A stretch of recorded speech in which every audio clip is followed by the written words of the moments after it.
नमस्कार, मैं हूं संजय गर्ग। आप देख रहे हैं बात आज की। इस वक्त की अहम और बड़ी खबर आपको बता दें कि जिस तरह से लगातार देश भर में साइबर क्राइम बढ़ता जा रहा है, उस साइबर क्राइम से किस तरह से बचा जा सकता है, किस तरह से सुरक्षा की जा सकती है, उसको लेकर आज स्कूली छात्र छात्राओं को अजमेर के साइबर थाने में महत्वपूर्ण जानकारी उपलब्ध कराई जा रही है।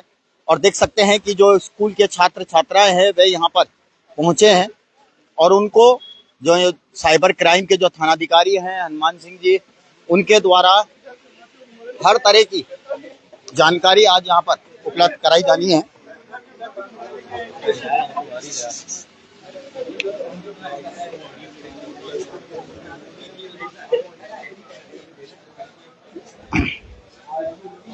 और किस तरह से साइबर क्राइम काम करता है, किस तरह से थाने में काम किया जाता है।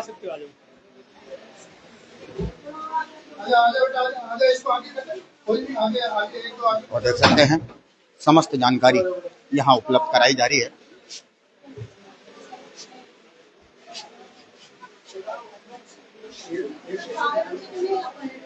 चलो कोई बात नहीं,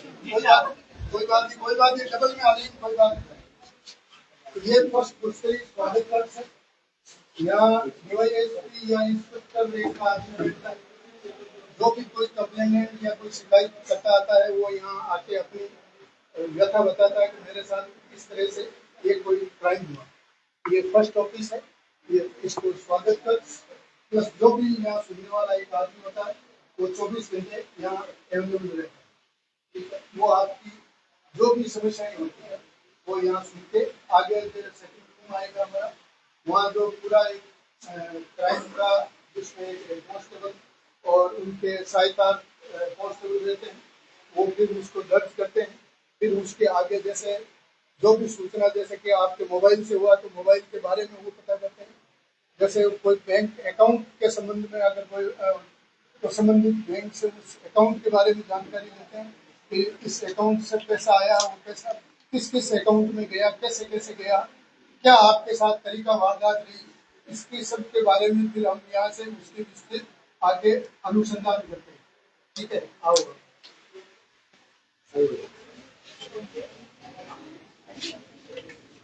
देख सकते हैं सबसे पहले उस स्वागत कक्ष के बारे में जानकारी दी गई।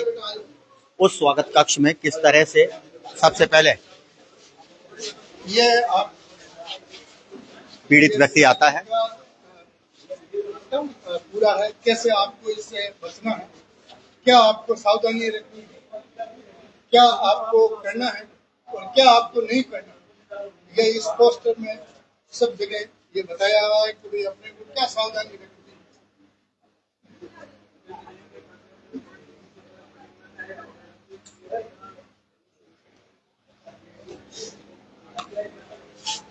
हेलो, ये यहाँ वो क्राइम असिस्टेंट रहते हैं, कोई भी एफआईआर होती है वो यहाँ दर्ज होती है इस पे, इस कंप्यूटर से पूरी दर्ज होते हैं। जहाँ हमारी 6 जगह इसकी एफआईआर दर्ज होती है ऑटोमेटिक तरीके से।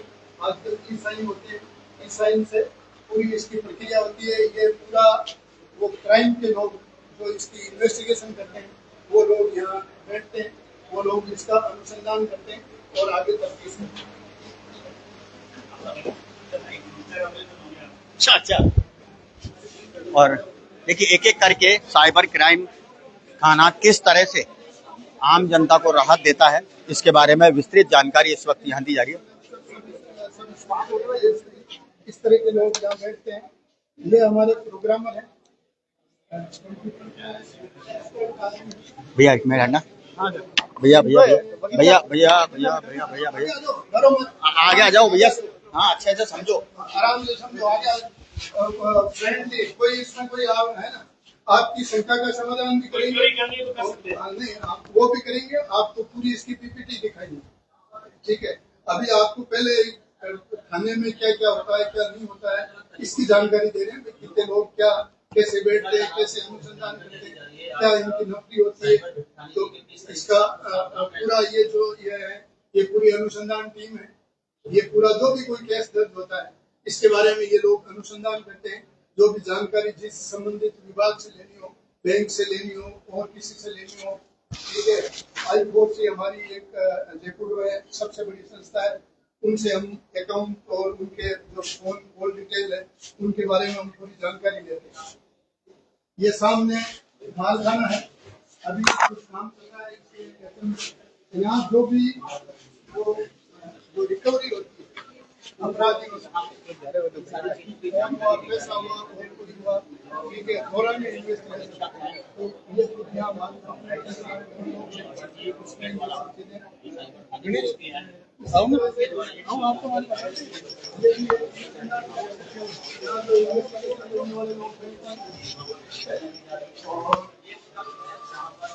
ये सर आपके देखने ये हालात है, जो भी पकड़ा जाता है अपराधी जो पकड़े जाते हैं उनको यहाँ रखे जाते हैं। आप देख सकते हैं किस तरह से बच्चों को यहाँ पर साइबर क्राइम से संबंधित जो थाना है उसका अवलोकन यहाँ कराया जा रहा है, और उसके बाद इनको साइबर क्राइम से कैसे बचा जाएगा इस संबंध में यहाँ जानकारी यहाँ दी जाएगी। और ये देख सकते हैं जो स्कूल के बच्चे यहाँ पहुंचे हैं।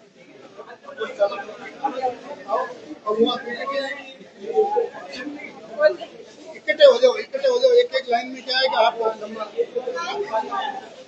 इकट्ठे हो जाओ। हेलो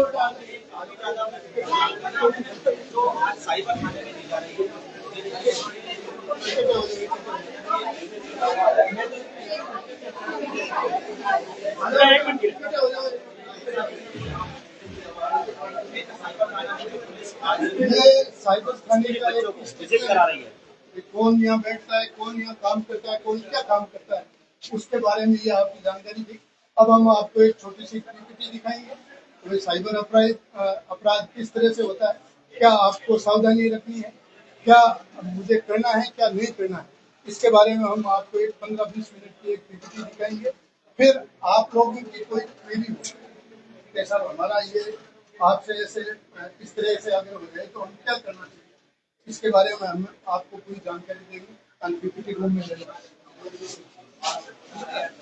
बिल्कुल देख सकते हैं जो स्कूली छात्र छात्राएं हैं ये यहाँ पर पहुंचे हैं, और यहाँ पहुंचने के बाद इनको एक पीपीटी यानी लघु फिल्म के जरिए बताया जाएगा कि किस तरह से साइबर क्राइम किया जाता है, ठगों द्वारा किस तरह से साइबर क्राइम करके लोगों को बेवकूफ बनाकर उनके मेहनत की मोटी रकम को हड़पा जाता है, और किस तरह से साइबर क्राइम से बचा जा सकता है। इस संबंध में अभी से ही बच्चों को जागरूक करने का कार्य यहाँ पर किया जा रहा है।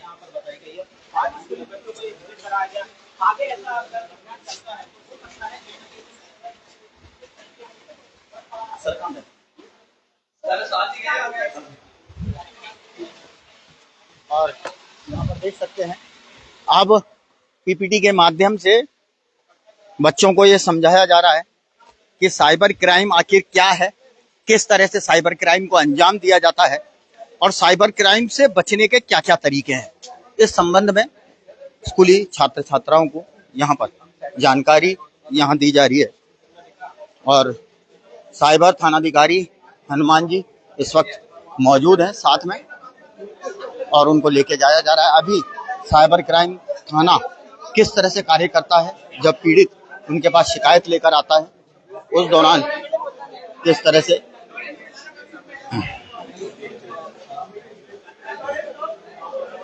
साइबर क्राइम में रिपोर्ट दर्ज होती है। और ये सभागार हॉल रिजर्व पुलिस लाइन का है, जहां पर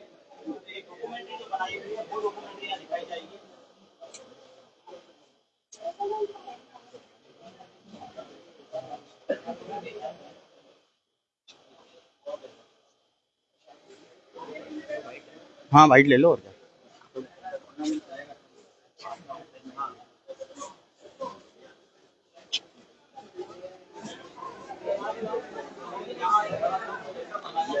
प्रोजेक्टर के माध्यम से अजमेर पुलिस, ये देखिए यहाँ पर सर की आज किस तरह की जानकारियाँ स्कूली बच्चों को आजकल साइबर अपराध के बारे में पूरी जानकारी दी जा रही है।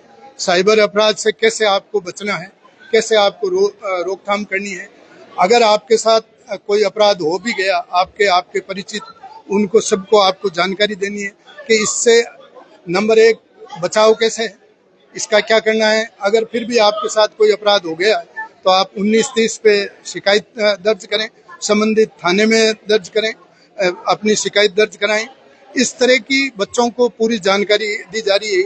ये 10th से 12th HKH स्कूल के बच्चे हैं जिनको ये पूरी जानकारी दी जा रही है। सर, क्यों जरूरी हो गया है आज के समय को देखते हुए ये? अभी के समय में जो साइबर अपराध बहुत तेजी से बढ़ रहा है, तो इसका रोकथाम, इसकी सुरक्षा, इससे अपन कैसे बच सकते हैं, इसके बारे में बच्चों को जानकारी, क्योंकि बच्चे अपना घर परिवार रिश्तेदार सभी को बता सकते हैं। एक आदमी जैसे एक बच्चा 5 जगह ये चीजें अपने जो परिचित हैं, अपना घर परिवार है, अपने दादा दादी हैं, अपने मामा मामी हैं, अपने और भी रिश्तेदार हैं, उनको सबको वो अच्छी तरीके से और जानकारी दे सकता है। साइबर अपराध से बचने की क्या सावधानियां हैं, फिर भी अगर आपके साथ कोई अपराध हो गया हो तो उससे कैसे बचा जाए, कैसे आप शिकायत किया जाए, इसके बारे में आज जानकारी दे रहे हैं। सर, जनरली एक सवाल ये भी है कि साइबर क्राइम होने के कितनी देर के अंदर उस साइबर क्राइम को रोका जा सकता है? साइबर अपराध अगर आपके पास हो गया है तो तुरंत जितना जल्दी हो सके तो आप 1930 पे शिकायत दर्ज कराएं। तो आपके साथ जो अपराध हुआ है उसमें ज्यादातर रकम, अगर जो फाइनेंशियल अपराध हुआ है तो वो ज्यादा से ज्यादा रकम होल्ड हो सकती है, ज्यादा से ज्यादा वो बैंकों में रुक सकती है।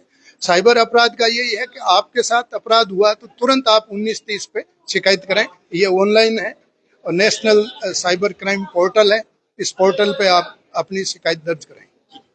हाँ, तो सुना दोस्तों, काफी महत्वपूर्ण बात आज यहाँ पर आपके लिए है कि अगर साइबर क्राइम होता है तो आपको डरना नहीं है। 1930 जो एक हेल्पलाइन नंबर है, इस हेल्पलाइन नंबर पर आप तुरंत प्रभाव से यदि आप शिकायत करते हैं तो आपके साथ हुए साइबर फ्रॉड होने के बाद भी ऐसा माना जाता है, जो एक्सपर्ट है उनका ये कहना है कि यदि आपके साथ साइबर क्राइम हुआ है, आपकी मेहनत की लाखों रुपए की जमा पूंजी को अगर किसी ठग ने ठग लिया है ऑनलाइन ठगी के हिसाब से, तो आप यदि 1930 पर यदि आप रिपोर्ट दर्ज करा देते हैं तुरंत, तो आपकी मेहनत की वह रकम आप तक वापस पहुंच सकती है। लेकिन इसके लिए जरूरत है जल्द से जल्द साइबर क्राइम होने की रिपोर्ट 1930 नंबर 1930। आप एक बार नंबर नोट कर लीजिए दोस्तों, अगर आपके साथ साइबर क्राइम होता है तो 1930 यह वो सबसे महत्वपूर्ण नंबर है जिस पर आप ऑनलाइन ठगी की शिकायत दर्ज करा सकते हैं। और अगर आप जितनी जल्दी इसकी रिपोर्ट दर्ज कराएंगे उतना जल्दी रिकवरी पुलिस के द्वारा की जा सकती है, और यह सबसे महत्वपूर्ण विषय है। और इस वक्त हम तस्वीरें आपको दिखा रहे हैं अजमेर के पुलिस लाइन सभागार से, जहां पर स्कूल के छात्र छात्राएं यहाँ पहुंचे हैं। साइबर अपराध अपन में स्वतः का एक सुनते हैं अपन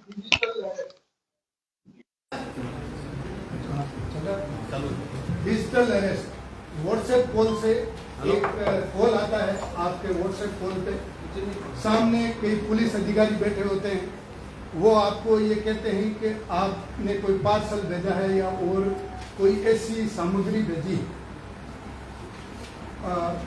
फोटो में वो आपको पुलिस वाले जैसे हम बैठे हैं इस तरह के दिखेंगे। आम आदमी उनको देख के डर जाता है कि ये वर्दी में बैठे हैं। सामने जैसे ये अजमेर पुलिस का ऐसे वहाँ एक लोगो लगा हुआ रहता है पुलिस, फिर वो आपको हेरेसमेंट करता है कि हम CBI से बोल रहे हैं या आपने कोई पार्सल कराया है।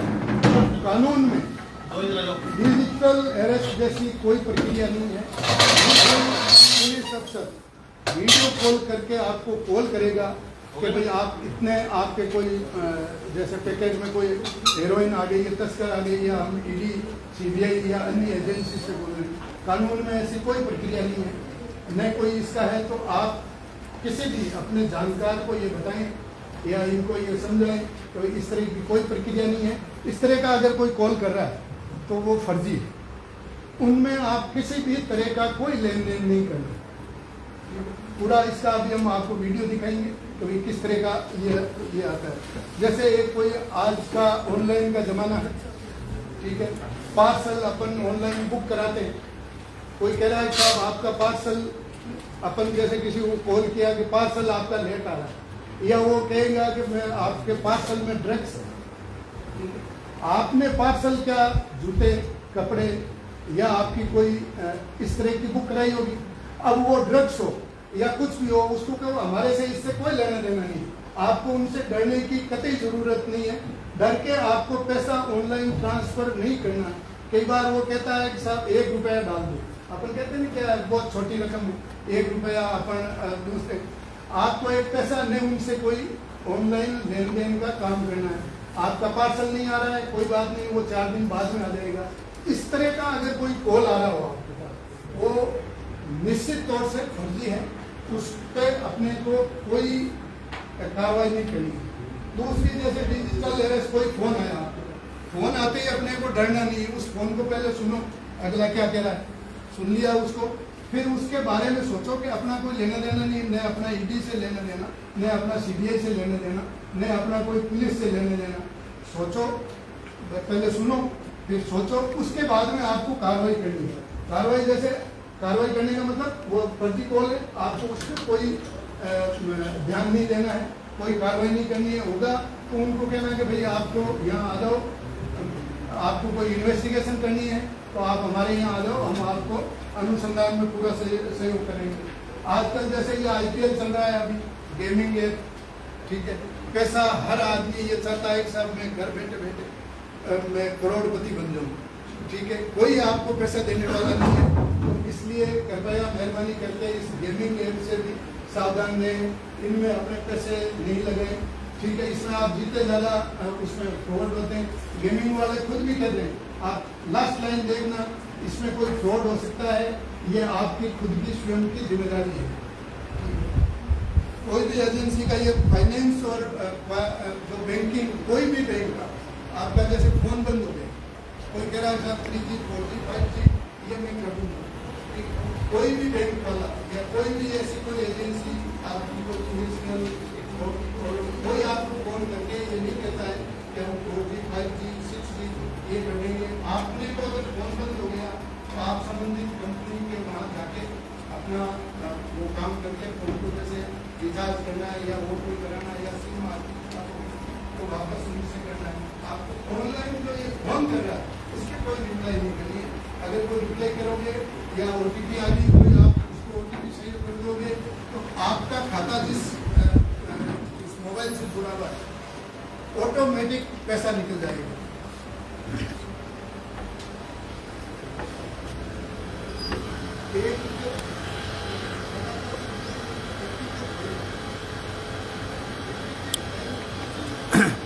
तो चलिए दोस्तों, देखा आपने किस तरह से ऑनलाइन फ्रॉड यानी साइबर क्राइम को रोकने के लिए बच्चों को आज यहाँ पर साइबर थाने पर लेकर आया गया है और पुलिस अधिकारी उनको समझा रहे हैं कि अगर आपके साथ ऑनलाइन फ्रॉड होता है तो आप उससे किस तरह से बच सकते हैं और ऑनलाइन फ्रॉड से पहले भी आप किस तरह की सावधानियां रख सकते हैं ताकि आपके साथ इस तरह के फ्रॉड ना हो।